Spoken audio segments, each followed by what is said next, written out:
Welcome to another episode of Harmonious at Lunch. It is your bite-sized business advice, and we're already having fun backstage. I got an awesome guest with me today, a life coach, and we're going to help you get over the 3 beliefs you need to build to explode your business growth. Who doesn't love explosives and business growth? That's what we're all about on this show. Yes, Shelly, I love it.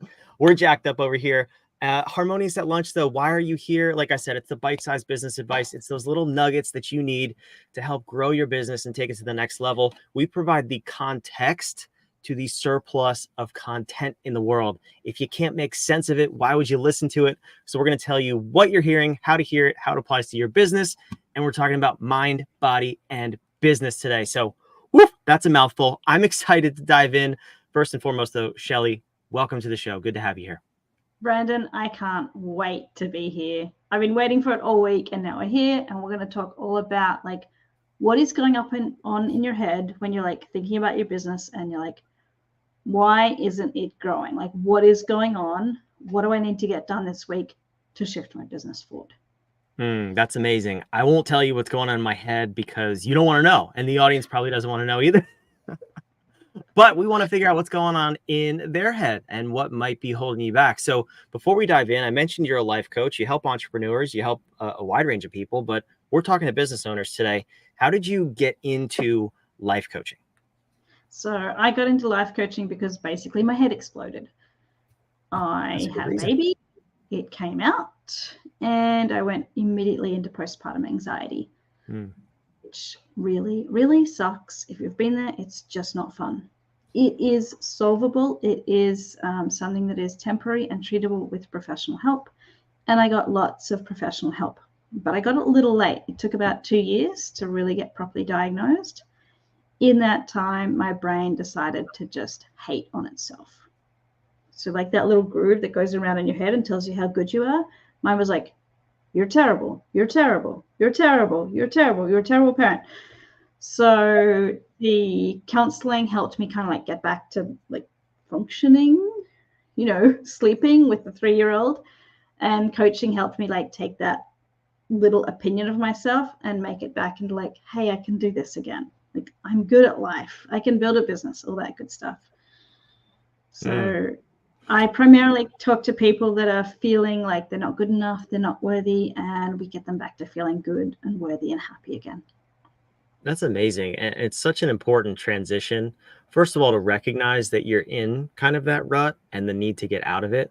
But I want to jump back real quick because the postpartum depression and anxiety thing, I mean, I have 3 kids, but I didn't push them out. I don't think that's a surprise to anybody if you're watching or listening. My wife never went through that, thankfully, but I'm always curious because, that's something that I personally can't relate to. I feel like a lot of men can't relate to that. What is that really like? And how would that show up for someone in business, man or woman? But like, what are the signs of something like that? That's a really great question because I had depression before. So all I knew was that I'm not depressed because I'm moving, I'm getting stuff done. What it looked like was doing stuff constantly just to keep moving in order to not feel. Really classic example of one of those key moments. I'm like, okay, something needs to change is I'm like pulled over on the side of the highway, bawling my eyes out. I've dropped my daughter off at daycare, and I'm driving to work. My husband, he's at work. He drives past the other way up in Whistler, and he sees me stopped on the side of the road. Chucks a massive Yui, comes down. He's like, what the hell is going on? Like, what's the problem? I'm like, oh no, it's fine. I do this every day. Like, he's like, you cry? I'm like, yeah. He's like, while you're driving? Because I'm usually actually driving. He's like, yeah. And he's like, no. He's like, safety dad. He's like, he knows I'm not a great driver at the best of times. There's no way I should be crying while I'm driving 15 minutes to work. So that was kind of like one of those wake-up calls for both of us. I'm like, okay, this doesn't feel normal anymore. Like, it's felt normal for me for so long, but now it's like objectively looking at it, it's not, something's not right. So we went to the doctors again, and we got a bit of extra help there. Yeah, that's interesting. So I'm going to use your phrase. Did you say chalk a Yui? Was that the Aussie way to say that? That was yours. Yeah, you chuck a Yui. Chucky Yui. First of all, I'm stealing that. I love that phrase. And so we need to figure out how to chuck a Yui in our life here and in our business so that we can build these beliefs and explode our business. So, but I want to clarify real quick. You said you went to a doctor, a therapist. What are the steps? Because you're a life coach. So where do we start, and where do you fall in that line on the path to explosive business growth? So the first step to starting, and I tell everybody this, is just tell someone. It doesn't matter who you tell. Like, it can be your next door neighbor. It can be anybody that can help you get to that first doctor's appointment or that first counseling appointment or that first therapist, and just say, look, I've had a baby. Something doesn't feel right. I don't feel like I'm coping. I'm good enough. I think something's not right in my head. It's really, really okay to tell somebody, because then you can get to that next step, which is usually it's counseling, some form of medication. Medication worked great for me. I'm so glad I took it. And I didn't have to be on it forever. I just took it till I felt better. They checked on my health, made sure I was good. And then at the end, I was like, okay, the doctors are saying I'm good, but I still feel like I'm not good enough. That's when the coaching comes in. I was going to say, because one of my hangups with traditional therapy, drugs, whatever it may be, is they get you to this societal norm, if you will, which has slipped over the years into what's accepted. But as entrepreneurs and high achievers, we need to be at our peak, at our most effective. Like, we need to be top of our game. The societal norm is not going to cut it if you want to grow a how do you, well, let's dive in here. How do we start building these 3 beliefs so that we can achieve more, we can grow businesses, we can lead teams, and build ourselves to the person that we need to be? Yeah, so these 3 beliefs are all based on the idea that you need to be showing up for your business to grow. And if you're not showing up, then it's one of these 3 reasons. You ready to hear them? Oh, I'm so ready. Let's hear it. So number 1, belief in yourself. Okay. So for anybody that doesn't feel good enough, this is that one. Number 2, belief in your tools, skills, products, the thing you do for people. So for anybody that's like not sure if they can get their clients the results that they're trying to get them, this is that one. Number 3, belief in your clients. That they're out there. Belief in your clients, so that they're out there, that you can find them, and that they want to pay for what you have. Okay. All right. I like that. So for anybody that's like not moving in their business because they think the economy's in the toilet, this is that one you need to be working on. Now, we're talking about beliefs, not reality. So beliefs as in the stories we're telling ourselves in our head, because what we tell ourselves in our head is what drives our feelings, aka our motivation, which then has us either showing up for our business or sitting on the couch. Got it. Okay. So belief in, let's take the first one, because I feel like that's probably the biggest with most people. Well, let me ask you then, what is the most common limiting belief when you start working with people out of those 3?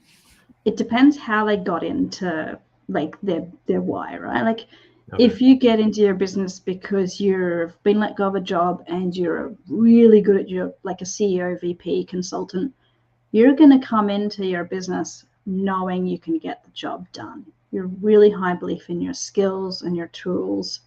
So that's never going to be a problem for you.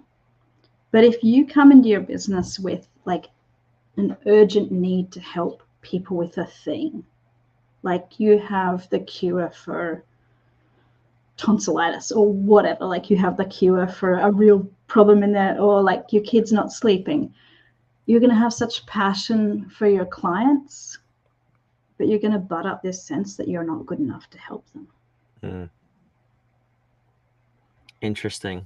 So I guess when we're starting to tackle this, what is the first step that you take after you've identified, where they are and what's lacking, what their beliefs are?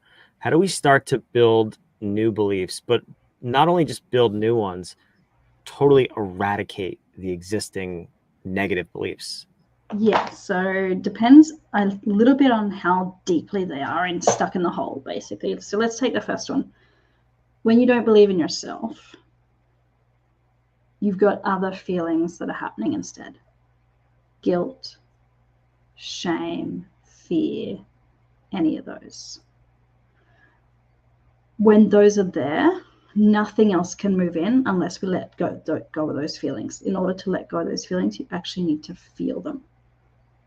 I walked a client through this yesterday, and just the amount of like emotion that came off her as we let her feel sadness was huge. I haven't talked to her this morning, but I know overnight she will now be able to start have those thoughts of like, oh, maybe I'm good enough, like creeping in, like maybe I can stand up for myself. Maybe it's okay to ask for what I need. And when we let go, when we walk someone through the process of allowing and feeling an emotion, they actually start to feel better. And when the emotions are really heightened, like say you're in a huge amount of sadness or fear or anxiety, you can't let other thoughts come in. They just don't come in. Like you can't have motivation or encouragement or persistence. So you need to bring the emotion down, the emotions that are kind of keeping you stuck, in order to let new thoughts in. And magically, once those emotions come down, you do get new thoughts coming in.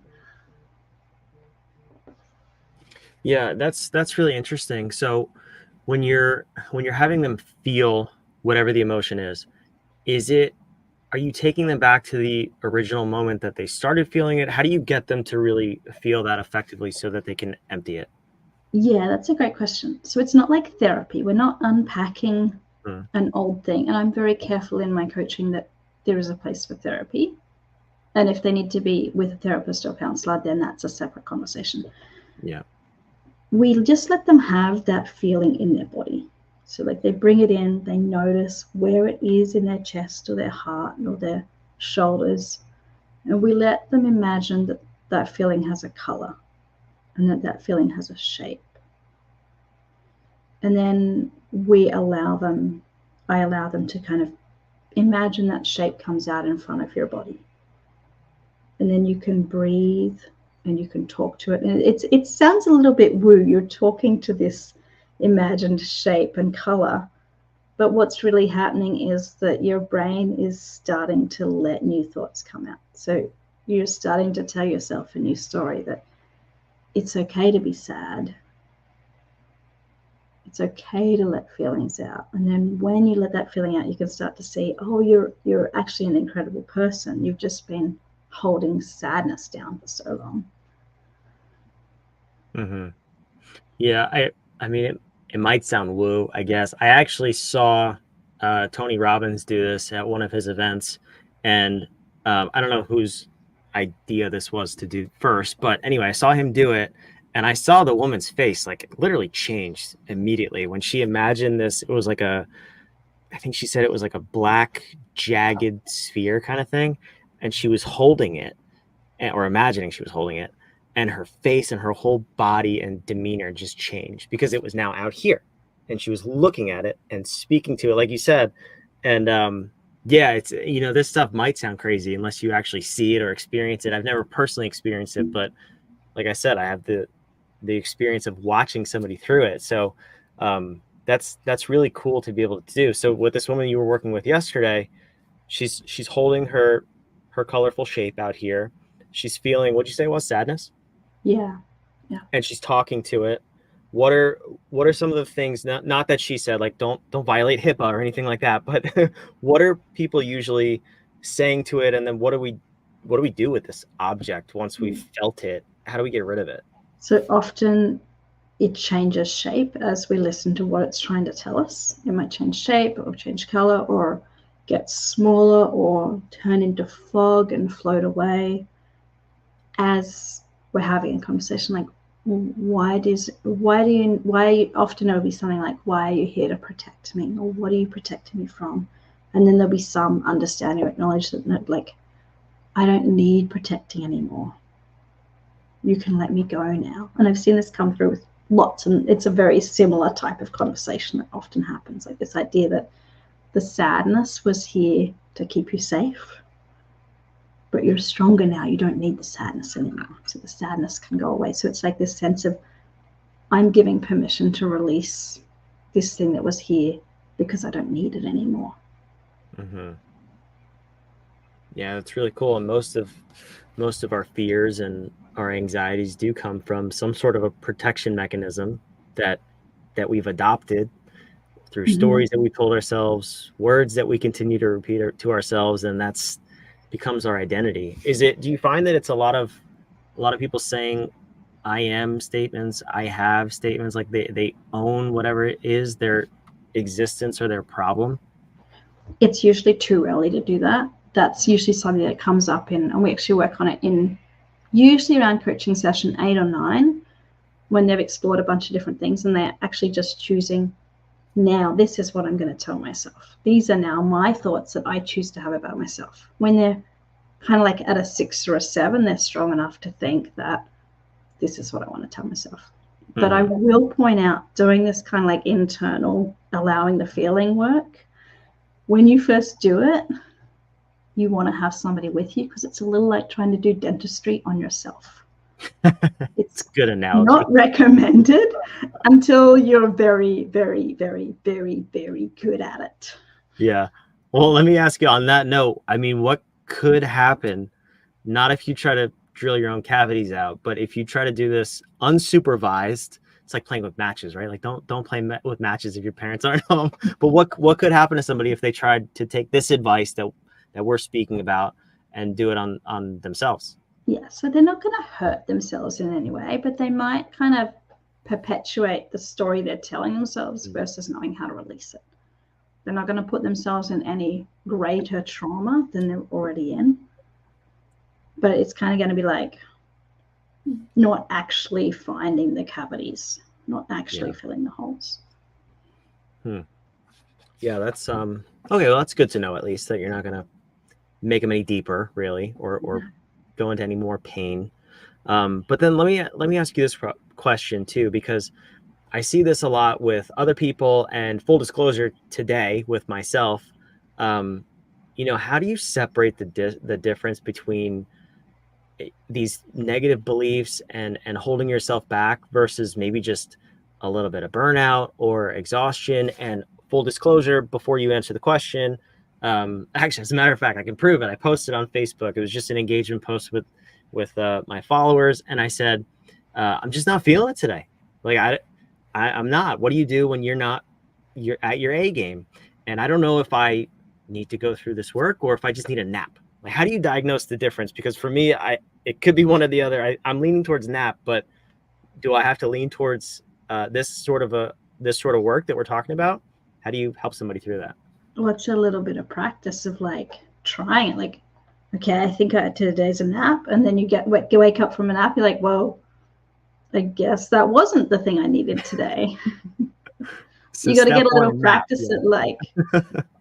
And it really just is closing your eyes and checking in with yourself, and getting better at kind of being onto yourself when your brain is going, oh, you really need to deal with this emotion, but like your avoidance part is going, just go nap.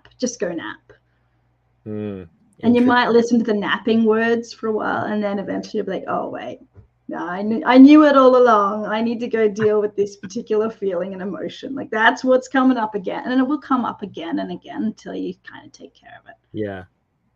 That's interesting. So I'm going to start with nap for those of you watching and listening, and I'll give you my feedback. I'll see you on the next episode.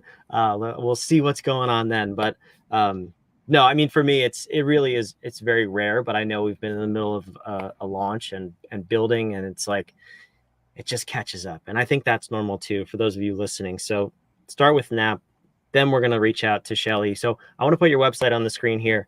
If someone does want to maybe inquire about how they're feeling or help themselves get to that next level, your website's on the screen. How can they work with you?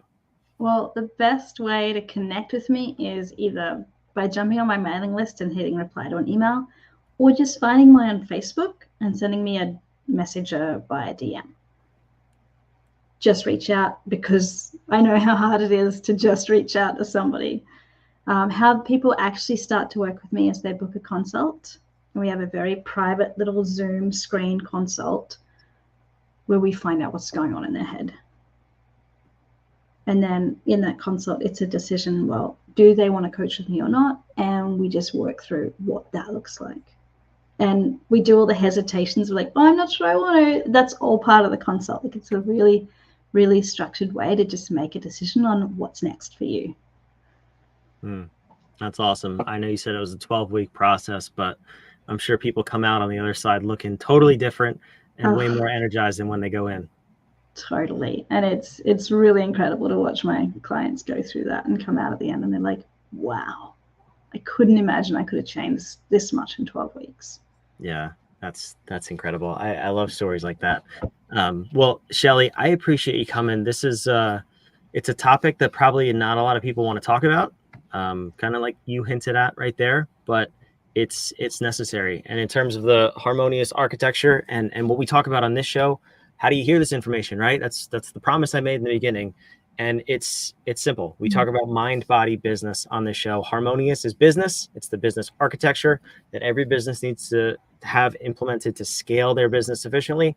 But the mind and body, if you're the leader, the founder, the owner, you got to have your mind and body in check. It's a 3-legged stool. If you're missing a leg, you're going to fall over at some point. And you have a cat on the screen there. For those of you listening, there's a cat that just walked in front of me. This is amazing. But anyway, he meets everybody at lunchtime.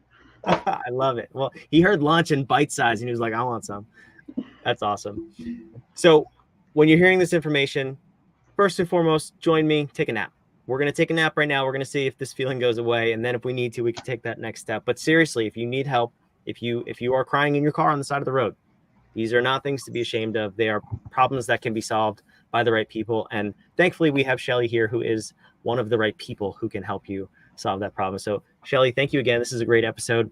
And I'll see you watching, listening, wherever you are. Make sure you hit that subscribe button, and I'll see you on the next episode.